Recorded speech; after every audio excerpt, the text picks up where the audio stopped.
What's up everybody, welcome back to my channel. So I recently finished watching She's Gotta Have It, a new series on Netflix by Spike Lee, and of course I have to give you guys my 2 cents, what was right about it, what was not so right about it, you know, all of that. So if you guys are not familiar with the show or the movie, basically it's about the freedom of a sexually liberated black woman named Nola Darling, and basically the plot is supposed to shed light on the double standard between men and women when it comes to sex. Men get praised, or at least don't have to deal with any negative labels when it comes to them having sex with multiple people. People really pat dudes on the back for having sex with more than one woman, whereas if women do the exact same thing, they're automatically labeled as promiscuous, they're a hoe, they're a sex addict, all this stuff. And that's definitely still a very accurate depiction of women when it comes to sex, even in this day and time. If a woman is open about her sexuality and the fact that she has sex with more than one person, people are quick to come down on her. And whether you think having sex with multiple people is right or wrong, we're just talking about the double standard. If you think it's okay for men to have sex with a bunch of women and not women, I mean, that kind of makes you a hypocrite in my opinion. But you know, whatever, all I'm saying is keep it consistent. So just like my review on Dear White People, there are 3 things that I'm looking for series or movies that are created by black directors, black writers, that are meant to depict what it means to be black, what it's like to be black in this world. And those 3 things are, if you guys remember, it's black love, it's a strong relationship between a black father and son, and respect for black women. But let me get on with the review. So the first thing that I liked about this movie is the fact that it was shot in the same neighborhood. It was shot in Fort Greene in Brooklyn, and of course with it being Spike Lee, I mean, he's gonna shoot in Brooklyn if he can shoot in Brooklyn. Like, that's not a shocker. And it gave him the chance to open up the conversation about gentrification, which is super important, and just overall how it was shot, the cinematography, all of that was very high quality. It was very well done. I mean, Spike Lee is a veteran in this game, so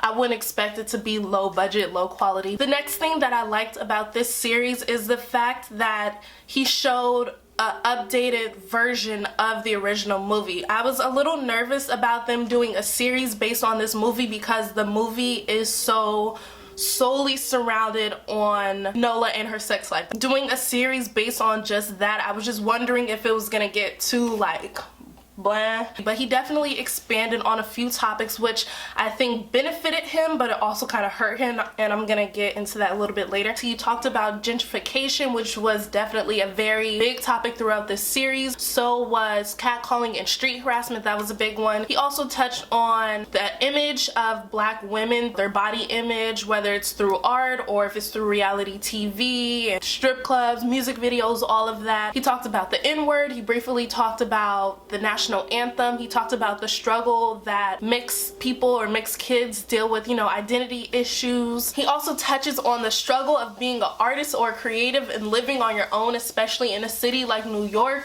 where life is expensive. Shit gets hard, y'all. But anyway, he also touched on police brutality, and I actually think it was very interesting and clever how he touched on that topic. The scene where the homeless art dude gets the police called on him and he gets cuffed, Nola gets cuffed, and you're extremely nervous thinking that someone is about to get shot or beat up. The fact that it went through like basic protocol, like they get arrested, they go to the precinct, they get fingerprints, they get jail, someone bails them out. The majority of us, I'm sure, expected someone to get shot or some type of harassment to really go on. Even though we see it so often, not every single encounter with the police ends with someone becoming a hashtag. I think the point of that was to show the fear that black and brown people have when police are around, the emotional and mental and psychological impact just the presence of law enforcement has on black and brown people, and the fact that we don't feel safe when they're around, even when they're doing their job correct. I think that was very, very clever the way he did that. Another thing he added from the original movie that I really, really liked was the fact that Nola went to therapy. If you've seen the original movie, you know that Nola also went to a therapist to talk about her issues. One of her, I don't know, do we call them boyfriends? One of her dudes tells her that she needs to go to therapy because he's uncomfortable with how she is living her life. He is uncomfortable with the fact that she's having sex with more than one guy. She's not uncomfortable with this. She is completely confident in her choices, but because this dude is uncomfortable with how she lives her life, he's taking shots at her, telling her, you're sick in the head, you're a sex addict, there's something wrong with you, women shouldn't be doing this, you need to get help. And she started to second guess herself. So she goes to therapy. She basically regains her confidence. She only goes to therapy once and then that's like over with. In the series, she goes to therapy because she dealt with an assault on the street. It took a huge toll on her emotional stability, and that shit is real. Like, some of this stuff can really affect us. Dealing with an assault really affects your mental and emotional stability. I think it was very, very good to add that element to the show. And I really like the fact that series are adding going to therapy, whether it's in this show or it's in Insecure, because I think young people right now, millennials, I hate that word, but young people today are a lot more open with talking about our emotions, anxiety, depression, trying to cope with it. And whether or not you choose to go to therapy, I just like the fact that we're opening up the discussion and kind of normalizing trying to find safe and healthy ways of coping and dealing with the stuff that we're going through. But let me get on to the acting. So speaking of the therapy, I think Heather Headley, is that how you say her name? Headley? I think she did a great job. There were definitely some good performances in this show. The guy who played Jamie was a great actor as well. Who was the woman, Nola's boss, who kept like speaking in third person? I think she was a really dope character. I really liked the homeless art dude who like helped Nola get home when she was outside drunk, couldn't get into her building. Mars in the beginning was so annoying. I had a feeling I was just going to hate his character, but once you get past like the first couple of episodes, he starts to become normal. He's still his, you know, regular goofy self, but he becomes a normal, relatable character. Then I ended up really, really liking him throughout the series. Can't say that about all the characters. I think the woman who played Nola was also a great actress because of her dialogue, like how they wrote the show, which is not her fault.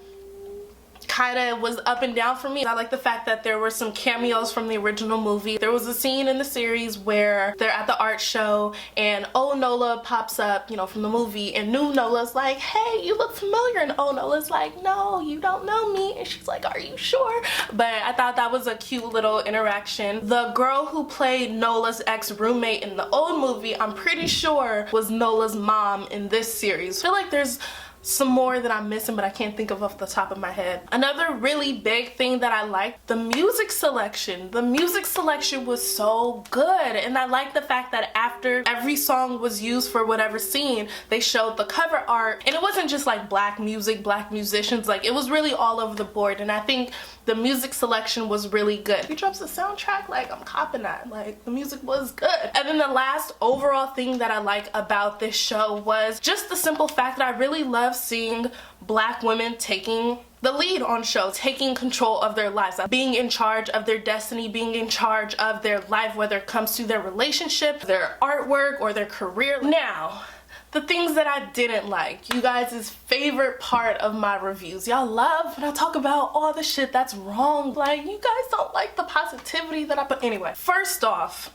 the pilot episode was so not good. It was so corny. I don't even want to say poorly written. I just think it was so corny, so over the top. To be completely honest with you guys, if I was not a stone cold procrastinator, I probably would not have gone through this series. But I watched the first episode, I was just like, Then I thought about all the work that I need to get done, and I was like, episode 2. Every character was just so extra in the first episode. Like, everyone has certain personality traits that makes them who they are. You know, Mars is super goofy, Greer is super like conceited, but in the first episode, their character trait times 10, and it's just so over the top. It was like, Spike, why'd you do that? But it died down. So for those of you who watched the first episode then was like, nah, give it to like the second or third episode before you completely decide to write it off. I mean, it was still a little corny. The next thing that kind of kind of didn't sell me on this was some of the acting and some of the dialogue. It wasn't like Dear White People. Remember how I said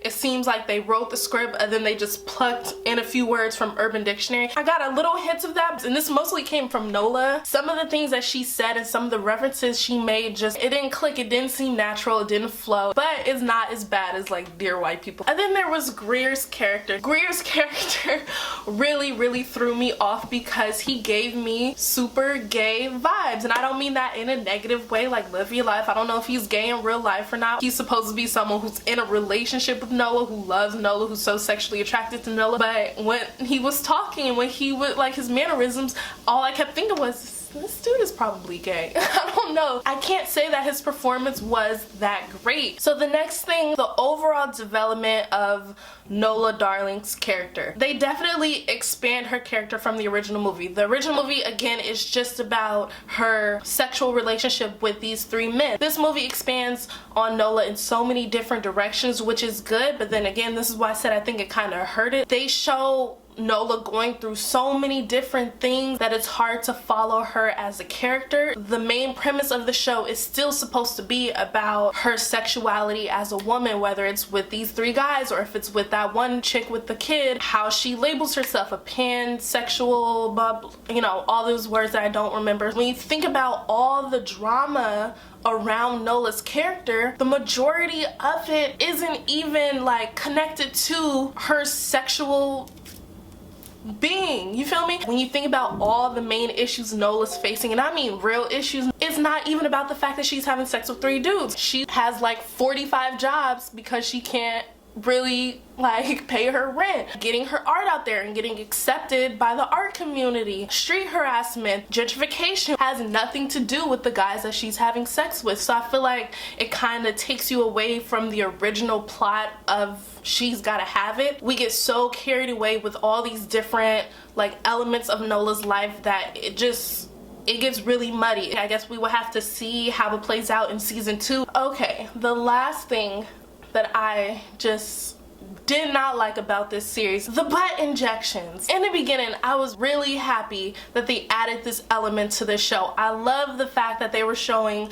the billboards of She Asked For It reality show, or whatever that show was really about. I don't even know. And then they have the one chick who clearly has body image issues. She's super pretty, but she thinks she needs to get a fat ass. And I was so here for it. Then it got to the scene, spoiler alert, she was able to have her first dance on stage after she got her butt injections, and then she falls and her butt explodes. Everyone is just like, ah! The reason why I did not like this subtopic of the show is I think it was too over the top satirical. They tried to make this a little bit more comedic than it should have been. Instead of it being eye-opening to the audience, I think it was more scolding and judgmental than anything. The overall tone of this particular topic in the show came off more negative than positive. And I don't mean positive like, yeah, everyone go get butt injections if you want. I think it came off more negative, and it was looking down on women who either get butt injections or think about the idea of getting butt injections. This was a very huge misuse of satire, and I think it was a missed opportunity to really shed light on the reality of the fact that women do get back alley butt injections. Some of these women do end up dying from all these unknown chemicals being pumped in their ass by some person who's never had medical experience a day in their life, and they're over here in a dirty motel. Needles and stuff that's probably never been cleaned, has been used on a person maybe an hour ago. Like, this shit is so real. I like the fact that they opened up the discussion about it, but I hated the way they used it. I think what really disappointed me is when you consider the fact that the majority of the people in the writing room are black women. It's like this show wasn't just created by Spike Lee. He brought in a lot of black women to help him create this show, his wife being one of them. It just gives me the impression that all the women who were in the writing room feel like, oh, you get butt injections, you're lesser, you need to like fix your self-confidence. I don't think they opened up the conversation to actually try to help women or to see that this isn't something that you need to boost your confidence or to make you love yourself. I think it just came off as really scolding, and I really hated it. Oh, I had to get that off my chest, y'all, because that really bothered me. That really bothered me. Whew. Okay.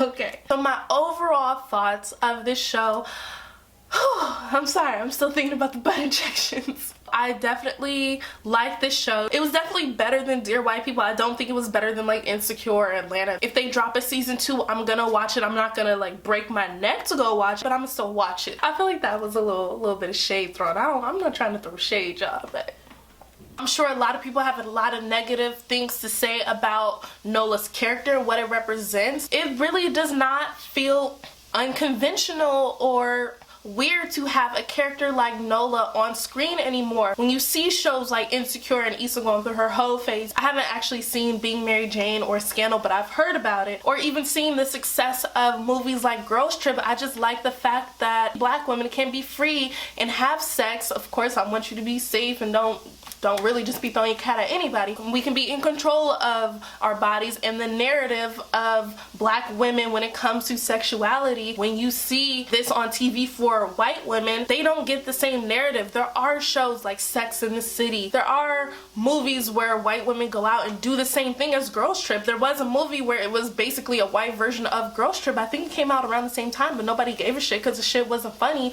But I just like the fact that we are normalizing black women going out having fun and living their lives and being carefree, and you know, fuck what y'all think about me. And lastly, I have to talk about the 3 elements. First one, black love. Because of what the show is about, it's not your traditional relationship going on in this show, so I can't straight up say there is or isn't black love, but clearly all 3 dudes love Nola Darling. There's a lot of love for this black woman, so I'm gonna go ahead and put a check mark. The relationship between father and son, it definitely started off very rocky. Jamie, he's married to a white woman, or he's separated but still married to a white woman. They have an interracial,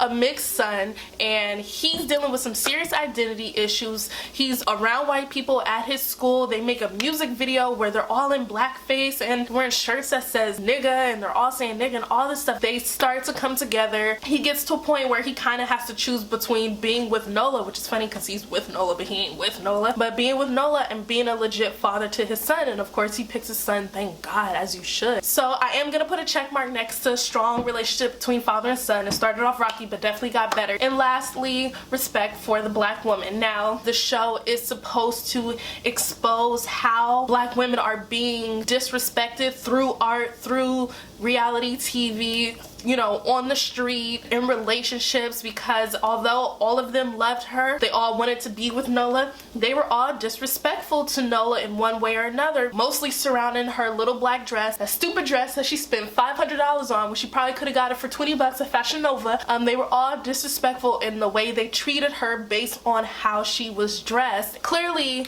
the show wasn't to disrespect black women, but to show how black women are being disrespected. This is a little unconventional, but I'm still gonna put a check mark on it. 3 check marks. Bravo. Bravo. That's a first. So the part that I'm really bad at, my overall rating of the show out of 5, I will give this show I'm gonna give 4 stars. Wait, can I give like 3 3/4 stars? Can I do that? It's my channel, I could do what I want. So I'm gonna give it 4 stars. Okay, let me stop being difficult. I'm gonna give it 4 stars because I think it really was a good series. It's not a series that I'm gonna go crazy about, but I would definitely recommend it. I would watch season 2, all of that. Leave your thoughts below. Tell me what you think. Don't forget to like, comment, and subscribe, and also turn on your notifications if you haven't already so you know when I'm gonna drop my next video.